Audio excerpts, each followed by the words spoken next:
Where is this?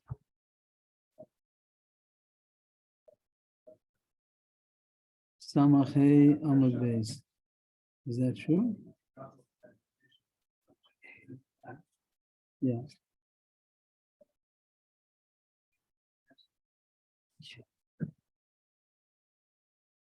So on the Mishnah towards the bottom of Samachay Amud Beis, and different kinds of psachim, as we said, how to be mataneder. So here the case is poschen la'adam b'chsubas ishto, that a Pesach could be that a person didn't realize he's going to have to pay ksuba.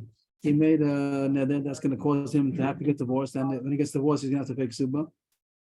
We did the Mishnah yesterday. We just go back again. That somebody he made a neder in a way that he asked his wife, and that means that it's going to have to divorce her, and the ksuba was 400 dinner, 400 zuz. So Bakiva said you have to pay ksuba.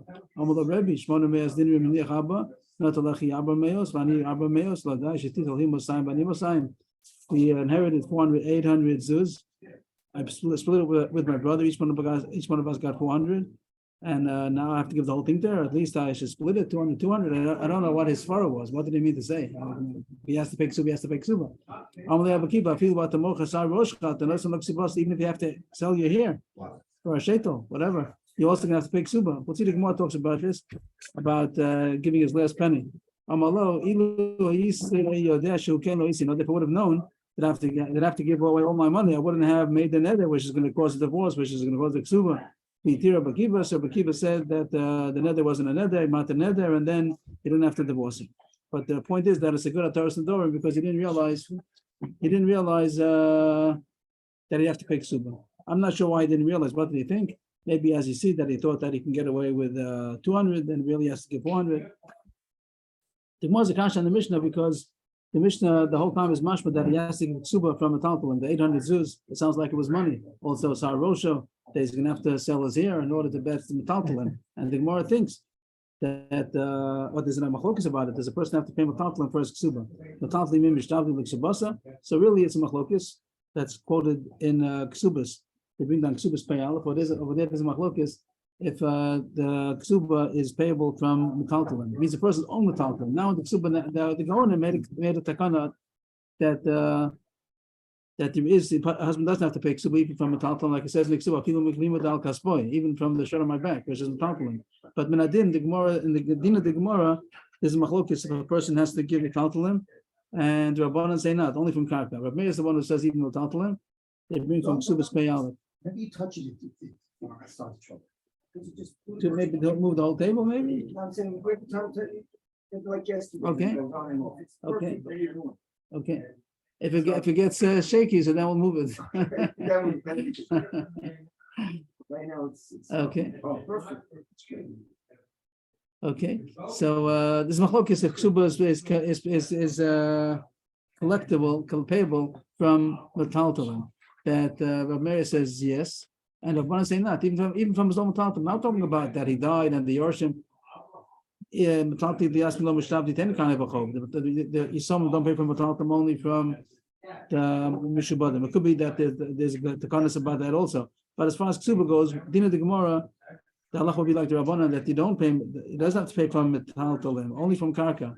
And our Mishnah sounds like 800 zuz. The zuz we're talking about, zuz is money, cash, and the sar. So that's more conscious. Our Mishnah going like the sheet like Rameir that says even metaltalim, metaltalim mishavli l'ksubasa, l'ksuba. So Abai says you can get out of it. You don't have to say our Mishnah is like Rameir. Amar Abai karka shavach shmona me'as dinner. It doesn't mean 800 zuz. It means worth 800 zuz, but it really was karka. But economic metaltalim wouldn't have to pay the ksuba. But that's good for the ratio. But afterwards it says about the hair. Hair is here. Baktani sar rosho metaltalim. He says you have to pay you have to sell your hair for pay the ksuba. That's surely metaltalim. You're not going to say that it means anything worth karka, worth is here. It means it's here. So that seems to say that metaltalim is mishubah to the ksuba. Even if you're going to have to sell your hair in order to eat, means we take away the 400 zuz and you have nothing left. You're going to have to eat. Okay, for the karka was there was karka for Nizuz, and he has to give away the karka back for the ksuba. Now he has to eat, and he has nothing. So he's gonna have to sell his hair in order to get some food. Okay, if you have to do it, you have to do that. But it's not going to be a reason that we're not going to take away the 400 zuz. Right. Well, I mean, maybe he doesn't have any car. No, if he doesn't have karka, no, that's what the Gemara is saying. The Gemara is saying that the case was he had karka, else Rekiva wouldn't have told you have to pay. The case was that he had to pay 400 zuz. Right. And the Gemara says if you only have a tampon, you wouldn't have to pay. So the Gemara, that's the machlokas. Does the person have to pay from a tampon? He says he had 800 zuz. If it was only a tampon, so then he wouldn't have to pay. So the Gemara says the case was that he had 800 zuz worth of 400 zuz worth of karka. So he does have to pay. But then the Gemara says, but it says over there that he's going to have to sell his hair. Here is metaltalin. So the Gemara says it doesn't mean that. It means he only has to give karka for the ksuba.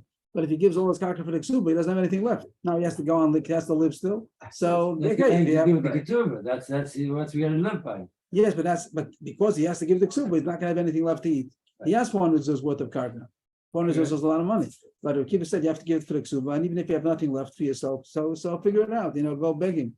You have to sell. You'll have sell your hair and you'll get money. But for the ksuba, only karka. The Gemara is trying to say. But the Gemara says there's also a problem. Or the Mishnah anyway. The Mishnah is a problem. Shamat mina ein b'sadin lebalchov. It's a halacha when somebody owes money. It's a balchov, and he has a big debt and he doesn't have anything left. If you're going to collect the whole chov, he's not going to have anything left. So do you do that? You take everything away and then you say, sorry, we'll figure it out. Go to the Gabbat Staka. That's what Rabbi Akiva did. He actually got him to do tshuva and he changed his mind. That's what Rabbi Akiva. It's not every situation. We're talking. Rabbi Akiva is not saying something Shlomo Nadin. Rabbi Akiva is saying what the halacha is. Rabbi Akiva wouldn't make it. So Rabbi Akiva said that we're going to take everything away. So that's the issue because there's a machlokes if Misajin l'machov or not. It says in the side of Metzia Kuf Yudal, there's a machlokes over there.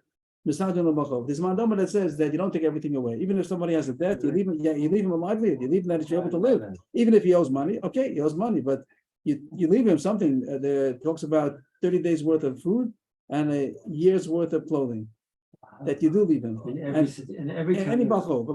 Every balchov. Some say ein misajin l'balchov. Misajin l'balchov means that you arrange for him that he should be able to live something, even though he really has such a big debt that takes away everything away. But if you hold misajin l'balchov, so you do organize that he should have some livelihood minimum. But Metzia 114. But here it seems to say ein misajin l'balchov. There's machlokes over there. Machlokes in over there in Bab Metzia, and our Mishnah seems like Rabbi Akiva was saying that in Misatan l'balchov you take everything away, and if he has nothing left, so figure it out. So you hear, Amar Nachum bar Yitzchak. Also, we can say that the Mishnah doesn't mean that. Loma she'ein mekarin shtar ksuba. All it means to say is that you don't tear up the ksuba. It means that even if you hold Misatan l'balchov, that you do leave him the minimum. But the question is, do you tear up the chov? There's no difference between ksuba and any chov. If you're Masad al-Bachov, someone has a chov. He has $1 million, whatever. He has $500,000, whatever monies are normal. $500,000 shekel worth of chov. And if you take away the $500,000 shekel, he doesn't have anything. Food. So you leave him 100,000 shekel, whatever he needs. No, much less. Whatever you need for 12 months of clothing and 30 days of food. You leave him 1,000 shekel, whatever. So now that's all. And then, but he still has the chov. Means he didn't pay up the chov, right? Because you left it for him. So he does the tear of the shtar or not. Means that right now he doesn't have what to pay, and you're going to leave him. You're going to leave. He doesn't have enough to pay because you're going to leave it for himself. You have to leave him something. But even though you say Misajin l'balchov and you leave him the minimum, but still you don't tear up the chov. The chov is still there, and eventually, if he gets money, he has to pay it out. So for the last 1,000 shekel, this other guy is going to have a whole thing that says that he owes me a $500,000. No. You pay. Yeah, for sure. You change. Yeah. But you collect whatever you could. You leave him whatever you have to leave him, but he still owes, right? The Rush brings down by Erchin. There's a simple. The halacha is learned out from Erchin. Over there by Erchin is the source you learn out with Sandrin. How do you know the source that you leave him? Why should you leave anything? If he owes money, he owes money. So you learn it out from Erchin over there by Erchin. It says the person is supposed to give a certain amount, different Erchin that he made, according to the age and the gender, colonial. But over there it says that if something like that, something to the point that You don't have enough money. So then the Kohen is gonna be estimate how much you could pay. From there you learn out that you do take into consideration if he has money or not.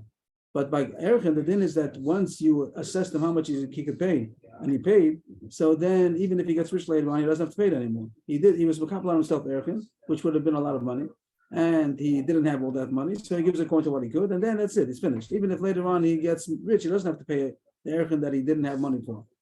So you might think that Mesadin Balchov, if you hold Mesadin Balchov and you leave him money for his needs, you might think that that's all he can pay now. You take whatever you could to pay the Balchov, the rest you leave for him, and you tear up the shtar. So it says, no, you don't tear up the shtar. So you keep the chov, Right, so you keep the chov going. Yeah, why, Erchin, you make a deal and that's it, and then once he pays whatever he has, then he doesn't owe the rest. Right, it's not a deal, it's that he made a Kabbalah, he pledged Right. to pay Erchin a certain amount, Erech Ploni Alai, he's whatever, between 20 and 60, he has to give 50 shkolim, I think, 50 shkolim of the Gemara, not 50 shkolim of today, and he didn't have enough money, so we take what? It's a kind of hektish, right? It goes to hektish, and he didn't have enough money, so we assess how much he could afford, and we take that, and the rest he doesn't have to give. And you tear, and he said it's finished. You pay your chov. This is just like in America, chapter 11. What's chapter 11? The guy's business goes out. Okay? Yeah. So now he owes the guy, let's say $100,000. Yeah. So he gets all the people together and he says, listen, I can't give you $100,000. Yeah. I don't have. So I'm offering you 10% on the dollar. So I'll Yes. give you $10,000 and if all these people agree, because they feel, listen. We're not going to get anything. I'm right. I mean, the guy owes me 100,000, but I'll pay 10 better than nothing. Yes. So he pays the 10,000. Then if a year from now He gets he rich. makes rich, that's it. He's finished. So here it's saying not like that. Here it's saying not. Here it's saying by Erchin it's like that, but by a chov it's not like that. By the chov, he still has the chov. If right now he can't pay, We're not going to take away his last shirt. We'll leave him whatever he needs, clothing and food for a month. But the chov is still there. So chapter 11 is not in the Gemara. But by Erchin is such a thing that someone made a pledge to tzedakah to Kektish. So then, if he didn't have enough money, so then we only take what he could afford at the time. And that's what he meant over here when he said that even if you're gonna have to sell you have you here means that you're gonna don't think that even if we'll take away whatever we could of the 400 and we'll leave you whatever you need for your personal business, your personal livelihood for the month, whatever, a year. And even if you have to what, but don't think, even if you're gonna end up, what is the thing about selling is here, the chov is still on. Don't think by doing anything that we're gonna tear up the shtar. The shtar is still there. We're not tearing up the shtar, even if you would sell you here. It means, I guess I'm not sure what the selling of the hair comes in anymore. He never has to sell his hair. If what they left him didn't last. And for his own food, after that he's gonna have to sell his hair. Even if you have to end up, we gave him food for 30 days, we gave him clothing for a year, but at the end, after that, he has to sell his hair. Don't think just because you're selling your hair for your food that now we're gonna tear up the shtar because you have Rahmanis. The shtar is the shtar and you own it. There's no chapter 11, and you're gonna have to pay it. So that was the Mishnah. What did it say? The Ikar Mishnah was coming to say that the post can be ksubas ishto, that he didn't realize that he doesn't have to pay the ksuba. He wouldn't have made the neder, so that's a good pesach. Agav, the Mishnah spoke about that. He has to pay the ksuba even from a taltalim. That was the question. Machlokes Ramei and Rabbanan. In the Gemara, it seems to paskin that you don't take ksuba from a taltalim, but the Takanas Agonim after the Gemara says that you do. That's how we do nowadays. Afilu Meklivet Al Kasboy.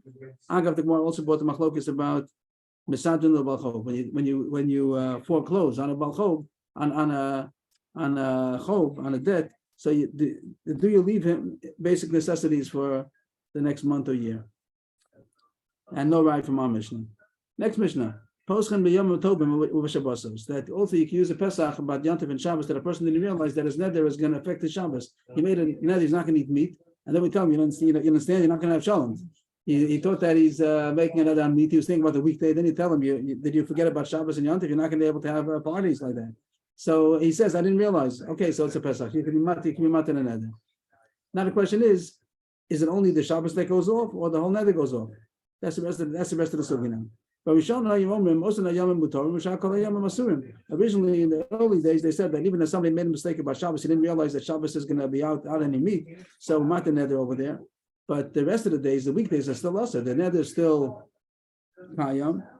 Just that the part that he made the mistake, that's the part that goes off. They changed the word to miksaso huta. That since part of it became mutter, so the whole thing goes off. That's a new yisod. We had it once upon a time. It says in the side that that's where we had it. That neder shuta miksaso huta kulo. That if part of it goes off, the whole thing goes off. So since the neder was first made on Shabbos also, and then he had chabad on that. He said, I didn't mean that. If I would have thought about it, I wouldn't have said so. So since the Torah Sodom goes on part of the neder, so the whole neder is off. He's not eating it even in the weekday. Ketzad. Now it's going to give a few examples. Amar konam she'eni neder lekulchem. First, he made a neder to answer his hana on a few people, a group of people, kulchem, and then he was matin neder on one of them. But the echad mehen huter kulan. That's an example of neder shuta mitzvah huta kulo that he made haTorah Sodom on one of the people that he answered. So then all of them become mutter. The rest of the next couple of lines in the Mishnah are sort of parentheses, if we may. It's going to come to say more examples soon of the same idea. The Mishnah takes a break to a tangent to talk about that sometimes you don't look at it as one unit. If you have a nether which is one unit and part of it became mutter, so the whole thing becomes mutter. Like he says, kulchem, and then he said, then we did have Torah Sodom on one of them, so that's then the whole thing goes off. This case was kulchem. The next case is Eini nena lazeh v'lazeh. How about that case? He said, I'm not going to have another from this one. He said the names Reuben, Shimon, Levi. How about over there? Do you also say that if one of them became mutter, everything becomes mutter? Over there it depends. If the first one became mutter, he'll say, he said Reuben, Shimon, Levi, Yehuda. If Reuben became mutter, then Shimon, Levi, Yehuda also do. But if Yehuda became mutter, then only Yehuda. Means, and if someone in the middle, it says the middle case also, everybody from the one became mutter and on is mutter, the ones earlier are awesome. So the Gemara before on the Chafei over there, it says that this Mishnah doesn't mean Lozeh Lozeh. He would have said Reuben, Shimon, Levi, just because he's mutter Reuben, there's no reason why Shimon should be mutter. Why is just because Reuben became mutter, so Shimon, Levi, Yehuda should become mutter? Why should it be? Over there, the Gemara says it means Reuben is aser. He asked Reuben, then he said, and Shimon is like Reuben. Zeh kozeh, not zeh lozeh kozeh. That he's saying the same way I answered the first one, I'm answering also the second one. The same way I'm asking the second one, I'm asking the third one. So then we understand if the first one goes off, so then the second one also goes off because he was dependent on him. But the way it says by us, the chara would be that each one stands on his own. The Mishnah continues, Shani nena lazeh korban v'lazeh korban. That he's not going to be another, but each time he said korban, lazeh korban v'lazeh korban, then tzrichim pesach lachal b'yachad. Then it does divide. They are considered separate. It sounds the way the Mishnah over here sounds. It sounds like not like I just said. Lazeh v'lazeh. If you didn't say in between korban, it does sound like they're all considered one. I'm sorry. Lazeh korban v'lazeh korban. Each one is individual, and therefore, even if you mark one of them, the other ones are not included. According to where I'm saying, or maybe I made a mistake. The way it said lazeh v'lazeh, I said only zeh kozeh, but lazeh v'lazeh is also each one is individual. It doesn't sound like that. It sounds like lazeh v'lazeh would have been considered one unit only if you said each time this one is also like a korban, this one is also like a korban, lazeh korban, lazeh korban. Then it's considered each one is the individual. But if you wouldn't have said korban to each one, then it would not have been individual. So I take back what I said. They have to look at the Gemara before. Our Mishnah sounds like even lazeh v'lazeh is enough to be considered one unit. Only if you said lazeh korban, each one is also, then it's considered separate. This l'char was a tangent that even though we said that huter echad huter kulan, it's only if you first were a unit. Was considered a unit. L'kulchem is one unit. Then lazeh v'lazeh, some reason is considered a unit until the one you are matir. I said a pshat, but I'm not sure if it's right. And then lazeh korban not considered a unit. So even if one of them is mutter, the other ones are not mutter. But this, the halach, the main point still stands true that if there was a unit and you are matir part of it, the whole thing goes on. The first case was about he had a neder on something meat, whatever, and then Shabbos became mutter, so everything becomes mutter. Another case would be that there was a group of people that were aser kulchem, and then one of them became mutter. Everything becomes mutter. And the Mishnah continues with more examples of this idea. He said, I'm answering wine because wine is not good for the intestines. Wine is not good for the stomach. It's not good for digestion. So I'm answering wine on myself. But they told him that the old wine, aged wine, is good for the intestines. So it shouldn't be included. But he didn't know that. He seemed to say all wine is no good. He made a nether on all wine. If he would have said, I'm only making a nether on wine that's not good for the stomach, so then he never said on the wine that's good, on the aged wine. But he said I'm mastering wine because it's not good for the stomach. They told him he made a mistake, that some wines are good. So put up a miyushan, so he's mutter in the aged wine, then it comes out that part of the nether was off. Part of the nether is off, whole nether is off. The love of miyushan will bother because nether should have mixed us. Another case, I'm not going to eat onions. I'm mastering onions on myself because onions are not good for the heart. A certain kind of onion is good, either kufri, whatever it means, from the villages or a certain size. But he said a certain kind of onion is good for the heart. So he didn't know that. It wasn't, again, he didn't say that I'm mastering myself on all bad onions. He said I'm mastering myself on onions. And then we say some onions are it's a mistake. Some onions are good. So that's mutter. It's mutter, maybe even without tataros nedarim, that's mutter. It was a mistake. The low kufi will bar hutter and but not only that, because once you say to mix us with the kulo, so then since those onions are mutter, so everything is mutter. It's such a story happened that someone made a nether with the solemn, and then they told him that because it's not good. And they told him kufri is good, and the Rebbe says you put in all onions because I don't know why the Mishnah has to say a few cases. They're all saying the same idea. Yeah, like with four examples of the same yisod. And in between, the Mishnah spoke about that sometimes you didn't make a unit out of it, and therefore, even though one is part of it is mutter, the other one is not mutter. The Master Kasha over here.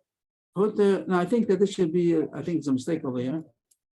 Some take it out. That what the Gemara brings down, the part of the Mishnah, we're not going at that. It says. The Mishnah quotes the Mishnah about the case where the last one is mutter, Yehuda is mutter, but not the other, the Kulan Asurim. But it's not going at that. It's going in the first case. It's going at the case where the first one is mutter, Reuven is mutter, so then all of them are mutter. But if you said korban lazeh, then they're considered individual. Man Tara, who's the Tana of Mishnah that distinguishes between lazeh and lazeh korban and lazeh korban. There's the Mishnah of Shimon someplace in Shavuos. It says in the sign. Shavuos Lamed Ches, that how old were you when you started? that there's if you want to in order to divide the different shvuos that he made, he has to say shvuah to this, shvuah to this, shvuah to this. If you said one time the word shvuah and you said about a lot of things one time shvuah, then it's considered one shvuah. The same idea that in order to divide them into different units, you have to say shvuah for each one. Here you have to say korban for each one. If not, lazeh, it's considered one. The Gemara continues. Konam yain shani toem. The typically over there the story goes that he said wine is not good for the stomach, and then they told him that old wine is good for the stomach. So the Gemara is just bothered by the case of the Mishnah. Why did they have to say that it's good? What if it would have been not good, not bad? He said, I'm answering wine because it's bad for the stomach. So they should have told him that miyushan is not bad for the stomach. They say it's good for the stomach. That is not necessary. But typically, they ain't wrong. Why is it have to say in the Mishnah that yayin miyushan is good? As long as it's not bad, it's not included in the neder. That was a mistake. You thought that all wines are bad. Not all wines are bad. The yayin miyushan is not bad. So that would have been mutter. And then we talk to the Mizas. Why do you have to go out of your way to say that it's even good for the stomach? It doesn't mean that the answer was that hello miyushin yafa. Miyushin is not bad, and it's even good. It's just stressing the point. You don't need it. The reason that it's not included is because it's not bad. It also even happens to be, on the contrary, it's even good for the stomach. Okay, and the same thing over again. Conan by the Basel says the same thing. He said onions are not good for the heart, and they told him that Basel Kufri is good for the heart. They could have said it's not bad for the heart. That's good enough. The typically Dainra. That would have been enough reason that it's not included in the neder because it's not bad for the heart. That means that it's not only bad, not only is it not bad, it's even good. Next Mishnah. That also a Pesach to be used to get out of the neder by saying that he didn't realize that it's affecting his own honor or it's affecting his children's honor. What's the case? That he made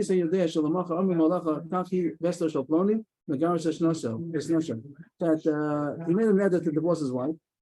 And then to Mataneh, they tell him, did you realize that people are going to talk about you, that you have a vested? A vested means like a regular. He's a regular. He has a, what's the word of vested? The vested is usually, that's his way. His way is to divorce his wives. What? History. That he divorced his wife previously also? It doesn't say, it sounds like maybe. And he's saying like this guy, he always divorces his wives. It's a bad name. You realize you're gonna get a bad name. Benos Gerusha saying. They're gonna get a bad name about his daughters. They're gonna say, how come this mother got divorced? Because she's the husband found Erva, something like that she's hanging around with other men. So it's gonna cause a bad name for your daughters. They're gonna say that they're the daughters of a woman who's a zona. So Amar, easy there she came, easy I don't know that he didn't realize. I didn't realize it's going to cause a bad name for myself. I didn't know it's going to cause a bad name for my daughters. So then I raised them with it. That's a good Pesach. What's the Chiddush? Why is it different than any other kind of Pesach? So some say that I don't understand so well, but some say that you might think the same as before, that he wouldn't have the face to say, I would have done it anyway. Like about his children, they could say, would you have done it if you would have known that it would cause your children a bad name? What's he going to say? I would have done it anyway. He wouldn't say that. So maybe a chash that he's lying. By Kvod Atzma, I don't hear it so much. By Kvod Atzma was the Chiddush. He wouldn't have said I would do it even if it would have caused myself a bad name. I'm not okay, but I say this pshat. That would be the Chiddush. That is, it's also considered a good Pesach.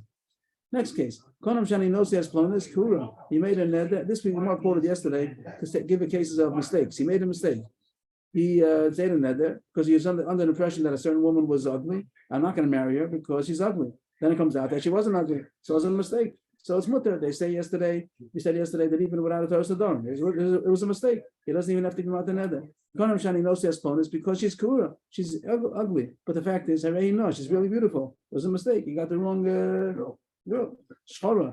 I'm not going to marry her because she has a dark complexion. Arei Levana, she's really not. Or Kitzora, Arei Aruka, she's short. Then he finds out that she wasn't short. All these cases mutter. Even without the Torah Sodom, because it was a mistake. Not because he changed. The Mishnah says, I'm not being matter because she changed. If it was ugly, if she became beautiful, I'm not being matter because it wasn't a mistake. At the time, it was a real good nether. The Gemara yesterday spoke about that it would be no lad. What if she did? What if she was first ugly and then she became beautiful? So yesterday the question was, how about no lad? Because at the time it wasn't expected. He said, so he makes nether when she has no makeup. He sees her without makeup. Then she goes and she puts on makeup for Shabbos and he sees it's a different girl. He said, wow.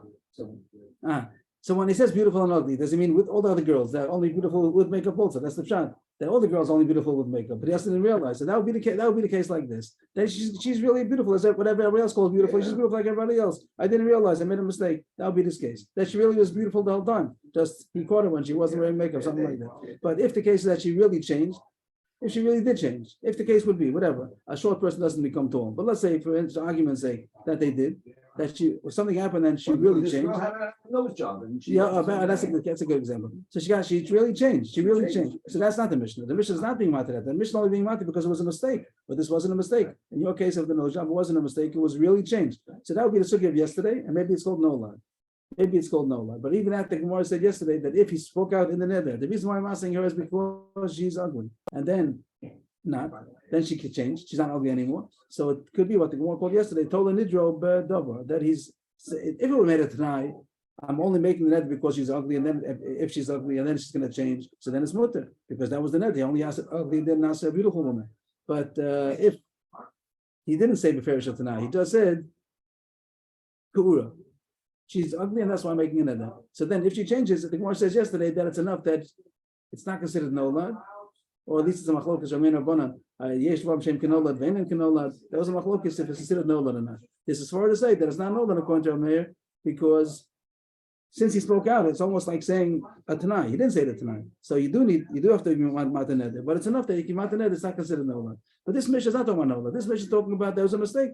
That's what the Gemara said yesterday. That if yesterday's Mishnah was nolad, this Mishnah is the Tola Nidro B'Dava, and this Mishnah is about Tosh, then it's good to have two Mishnayos and the two separate places. But if this Mishnah is a mistake, and yesterday's Mishnah was because of a mistake, the case of, I forgot yesterday's case again, that Karamesh, that he doesn't want to marry the girl because the father is beard, then he finds that then it comes out that really the father died already, or he did tshuva already, so it was a mistake. So then the Gemara said, Akasha, it should have been together with this Mishnah, it shouldn't have been over there. It's the same case as these Mishnahs. So this is the case that our Mishnah says, that if it was a mistake, so it's not a neder, you don't even need a Torah Sodom.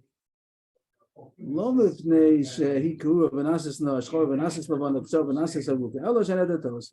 a mistake, and he doesn't even need a Torah Sodom. Then it means a story. I think it's a famous story.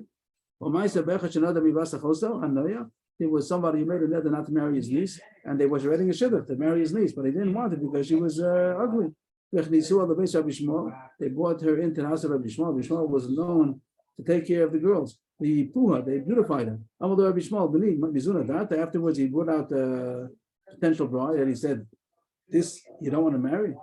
No, I didn't mean this. It's a beautiful girl. And then he said she's mutter. The neder doesn't apply because she's beautiful. If I was going to ask, over here she did change.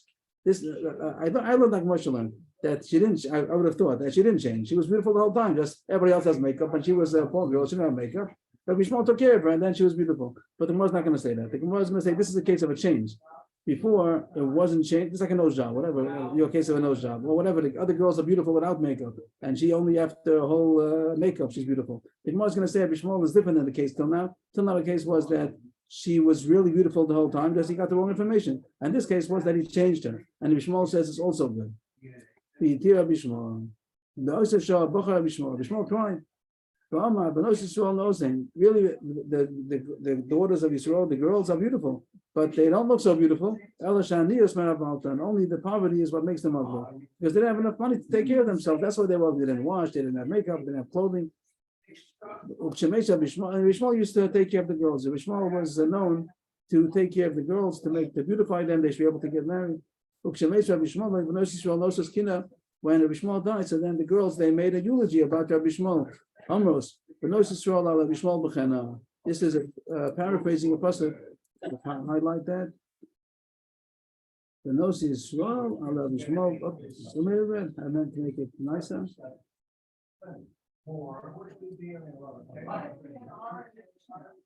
They would say, what's happening? 1 second. I'm doing something wrong. Okay. The nose is so this is not a pasuk, of course. It's about Rabbi Shmuel, but they paraphrase the pasuk that was said about Shaul. The nose is Shaul b'chana. The pasuk says over there when Shaul died, so the girls, the eulogy said that the girls should cry about Shaul. B'chana means you should cry. They should cry. B'chana, I think you should cry. That they said about Rabbi Shmuel, but same thing they said about Shaul.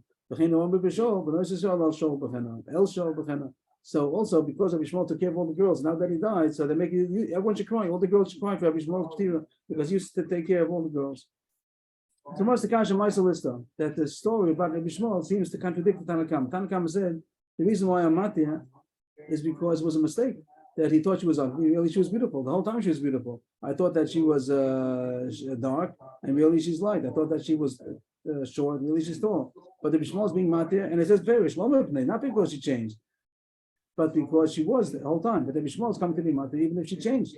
That's a Maisalista. Then why is that not because it's a focus going on? It's not coming to support what it was said. It's coming to argue that something's missing, and the Bishmol really argues. So Bishmol Omer, people could v'nases no, shchor v'nases lavana, kitzor v'nases buka. Even if it would have changed, also the Bishmol says that you can be matan neder.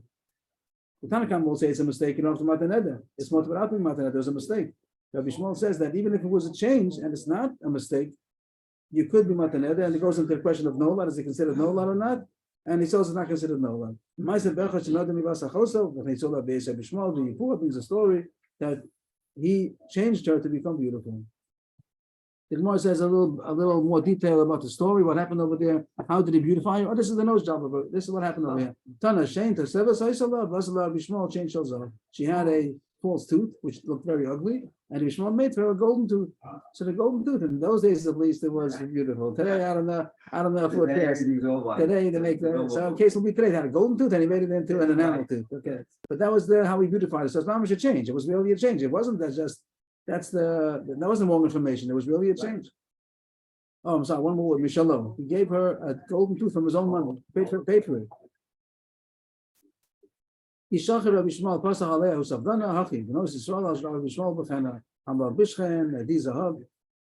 the Mishnah says, that when the Bishmol died, so a Safdan, a eulogizer, he said the following about Rabbi Shmuel: the girls of Am Yisrael should cry about the Bishmol, the one who gives you all kinds of jewelry and makes you beautiful. The same thing I was said about Shaul.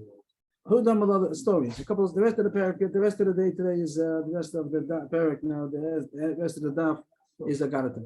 Is that what I said? The rest of the parak, yeah, the rest of the stories.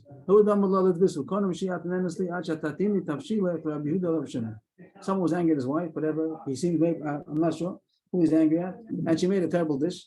And he said, "I'm asking you to benefit from me. I'm asking myself to benefit from you until you're going to give this food to Rabbi Yehuda Shimon. They should see how kind of cook you are. You don't know how to cook, and this one I'm supposed to eat. Rabbi Yehuda Shimon should taste it. I'm not sure. Maybe she did. Maybe she made. If she didn't know, I don't know what he wanted.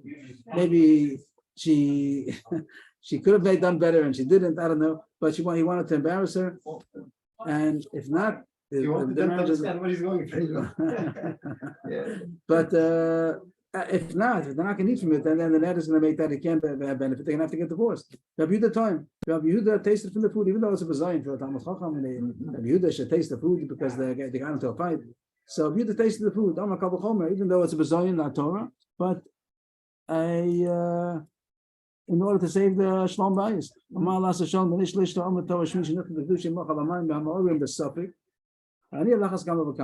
Even Hashem wants that his name should be erased on the Ma'amad by Yisota in order to save the marriage. She says that she's innocent. She did do bad that she was miyachid, but she says that she wasn't mazana, and the husband's choshesh that she's mazana. So in order to make shalom that they should continue the marriage, so Hashem says you can erase my name, even though it's only a suffix. It could be that really she was mazana. Excuse me. It could be really she was mazana and she's not going to die, and doesn't have anything to erase Hashem's name. But misafik, we don't know. Maybe it is going to be verified that she was innocent. So Hashem said, you can erase my name even to make shalom about suffik. So my covenant, I should be able, I should be mochel on my covenant. But Reb Shimon no time. Reb Shimon didn't taste the food. About the end of the story, I don't know. They had to get divorced. I don't know. Reb Shimon was not asking to eat to taste the food. Why not? Now it says va'od. Some are goes va'od, some are not goes va'od. So the end of the Gemara, the end of the statement says that he was upset that the man made such a neder, and he wanted to stop these things and making the dom. The man was not right in making such a neder, so he wanted to stop him. So he said, "No, if you made such a neder, I'm not gonna bend over to your neder, and you have to divorce your wife." And he thought that it was important. People should learn that they shouldn't make the dom like that. That's if you take out v'od. So it goes to like this: that the question is who's b'nei almana. All of the sons of the widow should die, and Shimon shouldn't budge, in order that they shouldn't get used to making the Nedarim. So according to that, well, there's only one reason. There's only one reason that is important. They shouldn't get used to making the Nedarim. So therefore, I'm not going to taste it. And Shimon's not going to budge. What does it mean? Yimusu kol b'nei almana. So the one shot says b'nei almana. It says in the slide over here. What's that? The Rosh. The Rosh says. B'nei almana means b'nei almanos. That another way to say yasam is a b'nei almana, an orphan. An orphan is the son of a widow. It really means to say an orphan. And an orphan is somebody that doesn't have a father to take care of him. So they're the kinds of people that grow up without any kind of guidance. So they're the ones who make such kind of nedarim. The husband who made such a neder, he must have been a yasam when he was growing up, and there was no father to take care of him, and he grew up like that. That he makes nedarim like as whatever Yehuda Shimon. So to get out of making such a nedarim anymore, I'm not going to give in. The others have a gears of an ode. If he goes to ode, there's two reasons. The first reason is the cover the Torah. That Shimon shouldn't budge. It's a design to the Torah. And also, another reason is because to stop them from making the dom. But the first reason is cover the Torah alone. The question has to be asked: cover the Torah, but Hashem is more. That's what Yehuda said. That Hashem erases his name, allows his name to be erased. So how come you should not? So they say that over there it wasn't the husband's fault. The husband who is bringing his wife. So he didn't do anything wrong, but over here the husband did wrong, that he made such a neder, he shouldn't have made such a neder. Because it's b'nei almana, so That's why. It's not an excuse. It's not excusing him. right. It's not excusing him. That he's the same. The b'nei almana says the same. That it means the husband is ben almana. He's calling him a ben almana because he didn't have any guidance when he grew up. Next case, next story. I'm asking you to have a benefit until you spit at the Shimon. Here it doesn't talk about it, Rabbi Shimon Gamliel agreed or not. It doesn't say the story. It sounds like they did. It sounds like Rabbi Shimon Gamliel agreed that she should spit at him in order to be able to be mutter to her husband. Also, but she spat out his clothing, not at him, not on the skin, on his clothing. And that was the question: is that good enough? Was the Yosef the Neder?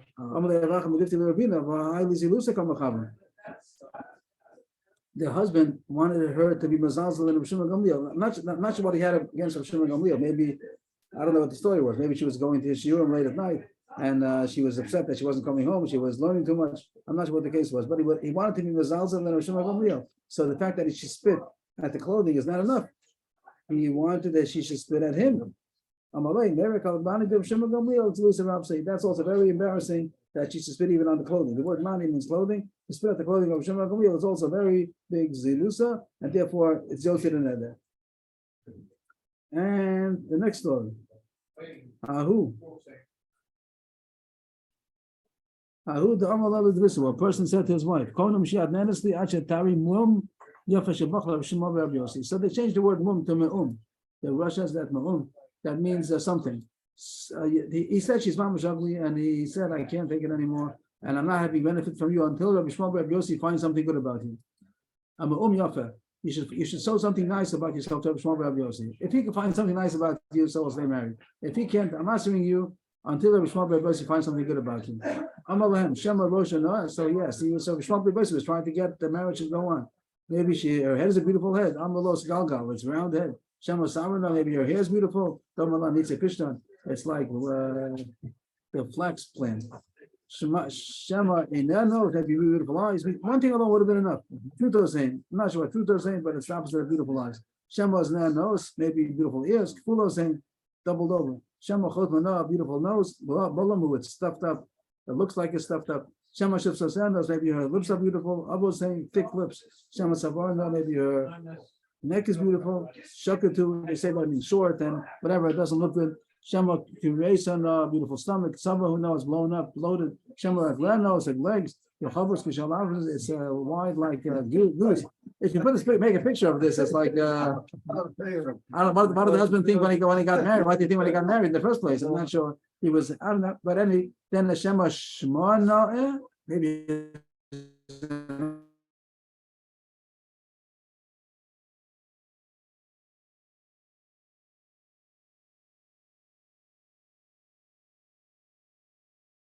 Name that's good enough. So it sounds very humorous, but the Maisi was not there. He said that it's good enough. That's good. He found something nice about it. And the name also, that's the Chiddush also, with a beautiful name would have been enough. That also would have been enough. And this also, in fact, that's considered a beautiful name. That's even a big Chiddush. Right. So that's what the question. What does Noam mean? Yafa means matin. Under the circumstances itself, I don't understand. Okay, the next Gemara. This is a famous Gemara. Basil Shalom brings it down, made it famous. Ahu Bavel, the son of Cloud Israel. Somebody from Bavel. He's a native of Bavel. He came to Israel, and he got married to a Israeli girl. No, so they married a girl from Israel. And it seems that the dialects, or there's something about the dialect over here, but also about she was in Russia. She was a shoita. He asked his wife, the new wife, I'm not sure if it's a new wife, but he asked her to cook two adashim, 2 lentils. So that's the way you talk, make me 2 lentils. So 2 lentils be 2 lentils. It means a little bit, but she took it literally. So she made 2 lentils. You got it, 2 lentils, 2 beans on the plate. He got angry at her. The next day, he wanted to have something to eat. He said, maybe make me a barrel full of lentils. But she made a barrel full. So here, Zil Isili Tre Buzzini asked for 2 buzzini. 2 buzzini. Buzzini has 2 meanings. It either means like squash, a gourd. Is that true? What do they say about buzzini? Abatichim. Okay, some kind of vegetable. But she understood it differently. That the word buzzini also can mean lamps. Azlas Vaisila Tre Shragi. She bought 2 candles, 2 lamps. Amalazili, say God if you got frustrated. Amalazili Tavias on Ovesha the Baba. Goes break it on the door. The word Baba in Aramaic means door. But she took it to mean Baba, the name, Baba Bambuta. Yes, Baba Bambuta was a good door. Have you asked Baba Bambuta Baba? So happens to be about a gate also. I'm not sure. It puts over there Baba. It is interesting. I'm not sure what the mistake was, because of the name or because that was by the Baba. But it does say that Baba Mabuta was sitting by the Baba. The Baba is the Shah. He was sitting by the gate. Because Don Dina, he was passing, he went over the Torah. Azaz Vatavis, your son, all she went and she broke him on his head. Now, of course, the Gosh says she was a shaita. You don't do such a thing. So the whole story is that she was a shaita. But he understood. And Allah, what's this? What's this? That's a big anova. Like a regular person would have right away called this Gaba, But he said, what's it all about? I did something to you. Like, what's the problem? My husband told me to do that. He understood that she was a shaita. You did what your husband wants. Hashem should bring out of you two sons like Baba Bambuta. And I guess then the story was that they did. And this is a big story of Anava. You see, Baba Bambuta was a big Anav, that a person was able to tolerate insult, even though she was a shaita, but a person can't tolerate shaita neither. But he understood that she's a shaita, he was able to tolerate it. Okay, that's the end of the parak. Yes, everybody. Thank you.